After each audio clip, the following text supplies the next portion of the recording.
महाकुंभ कोई शब्द नहीं है। यह अखिलेश यादव की कमजोरी भी है और ताकत भी है। 2013 में उस समय जो कुंभ हुआ था, 2025 के शुरुआत में ही महाकुंभ से हुआ, शुरुआत में ही महाकुंभ लगा और इसको लेकर, महाकुंभ को लेकर सबसे बड़ी राजनीति भी इसी वर्ष 2025 में एक धार्मिक पर्व का राजनीतिकरण भी हुआ। उत्तर प्रदेश सरकार, राज्यपाल विधानसभा के अपने अभिभाषण में कहा कि कुंभ से, महाकुंभ से एक भारत श्रेष्ठ भारत का अवधारणा मजबूत हुआ। वहीं विपक्ष के नेता अखिलेश यादव, समाजवादी पार्टी के नेता अखिलेश यादव ने कहा कि महाकुंभ से सरकार का मिसमैनेजमेंट उजागर हुआ और यह बंटाधार जो बजट का किया गया, यह बहुत बड़ा कमी है इस सरकार की। वहीं महाकुंभ में, इस महाकुंभ जो चल रहा है अभी, इस महाकुंभ में दुर्घटनाएं जो हुई वह हुई, लेकिन चौतरफा कई जिले जाम से प्रभावित रहे। यहाँ तक कि मध्य प्रदेश का कटनी भी जाम से प्रभावित रहा। यानी कहीं न कहीं सरकार की ट्रैफिक व्यवस्था पूरी तरह छिन्न भिन्न, अस्त व्यस्त रही। यहाँ गड़बड़ यह हुआ कि दिल्ली में इसी महाकुंभ के चलते दिल्ली रेलवे प्लेटफार्म पर दुर्घटना हुआ, वहाँ भी आदमी मारे गए और तमाम तरह की दुर्घटनाएं जगह जगह इस महाकुंभ के वजह से हुई। सरकार की पूरी विफलता रही, सरकार भीड़ को संभाल नहीं पाई, ऐसा विपक्ष कहता है। वहीं सरकार, उत्तर प्रदेश सरकार कहती है कि बहुत बड़ा आयोजन किया, पूरी सफलता से किया और इससे एक श्रेष्ठ भारत और एक भारत श्रेष्ठ भारत की अवधारणा मजबूत हुआ। यहाँ गौर करने की बात है, लेकिन कोई गौर नहीं करेगा।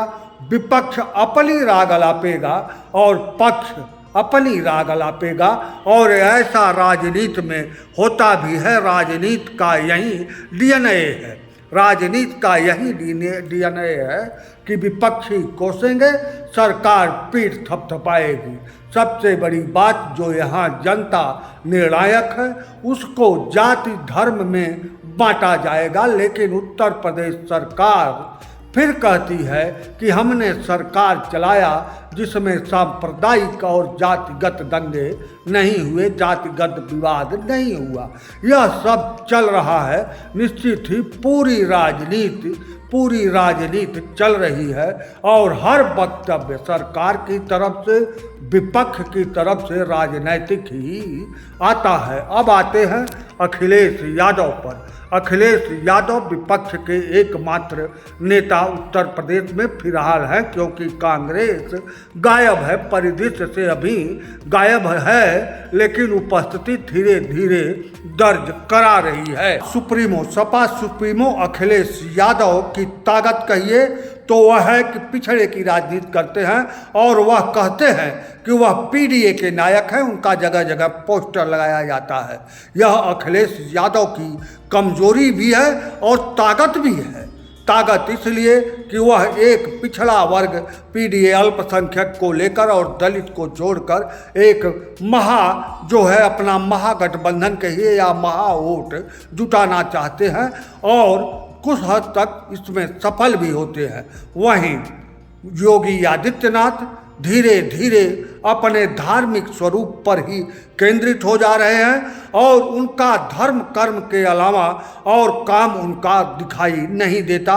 यह पीडीए समाज यानी पिछड़ा, दलित और अल्पसंख्यक कहने लगा, पूरा समाज भले न कह रहा हो, उसमें से अधिकांश समाज कह रहा है। यही योगी आदित्यनाथ की कमजोरी है और इस सब का सारी कमजोरियों में अखिलेश यादव अपनी जगह अपने वोटरों को मजबूत कर रहे हैं। लेकिन उनकी सबसे बड़ी जो कमजोरी है, यादव बिरादरीवाद पर उनका जो ठप्पा है उन पर लगा है, इससे कहीं न कहीं लोग उनसे बिदकते हैं।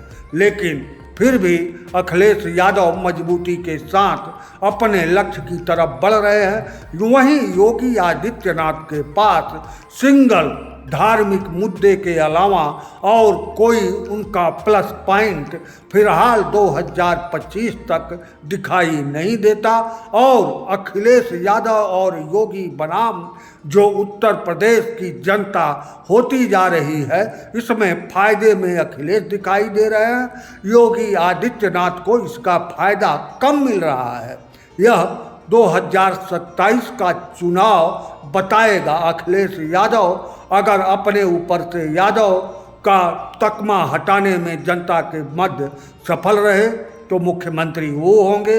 अगर योगी आदित्यनाथ धर्म से निकलकर आम जनता के नायक के रूप में अपने को स्थापित कर लिए तो 2027 में सफल वह होंगे। दोनों के लिए 2025 में योगी और अखिलेश के लिए समानांतर जनता के बीच माहौल है।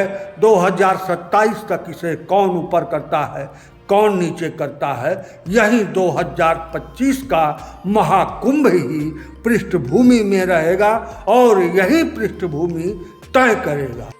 अखिलेश यादव को सुनिए, वह प्रेस के सामने क्या कह रहे हैं महाकुंभ को लेकर और उनका विचार, उनका कार्यशैली इन वीडियो में, उनके बातों में झलकता है। इसे भी सुन लीजिए। देखिए, महाकुंभ कोई शब्द नहीं है, लेकिन इन्होंने क्योंकि महाआयोजन के लिए बहुत सारा पैसा निकालना था, इसलिए पैसे को बर्बादी करनी थी, इसलिए नाम भी इन्होंने महाआयोजन दिया और लोगों को गुमराह किया गया। 144 वर्ष बाद हो रहा है।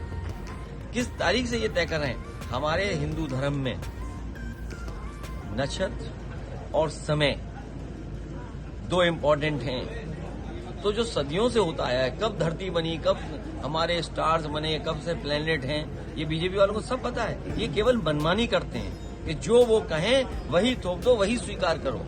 दिल्ली रेल की घटना पर गीताराम मांझी जो केंद्रीय मंत्री हाथ में कोई चीज दे दो, सब बिगड़ सकती है। मिस मैनेजमेंट की अगर कोई सबसे बड़ी स्टोरी बनेगी, मुझे याद है 2013 में उस समय जो कुंभ हुआ था, हार्वर्ड यूनिवर्सिटी के डिपार्टमेंट ने स्टडी कर करके जो रिपोर्ट तैयार की थी, वो रिपोर्ट आज भी डॉक्यूमेंटेड है।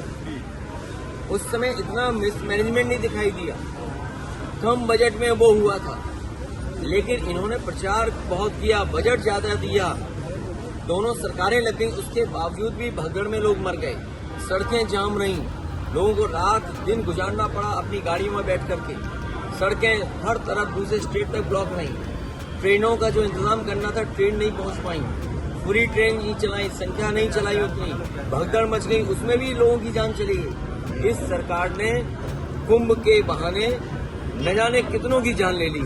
सर, ट्रेन हादसा जो हुआ और उसके बावजूद भी ट्रेन और उसके में किसी को जिम्मेदारी नहीं ठहराई गई, उल्टा जांच हो रही है। जिम्मेदारी इसलिए ठहराई क्योंकि उनकी कोई तैयारी नहीं थी।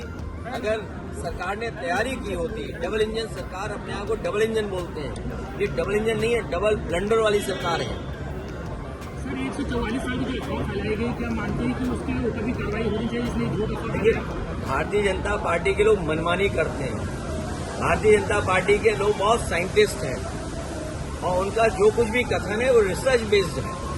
तो मुझे लगता है कि जो 144 साल का जो उन्होंने संख्या बताई है कि महाकुंभ 144 साल बाद हो रहा है, तो कोई न कोई उनकी रिसर्च, साइंटिफिक अप्रोच या किसी न किसी जो एस्ट्रोनॉमी को जानते हैं उनसे राय मशवरा लेकर के ही किया होगा।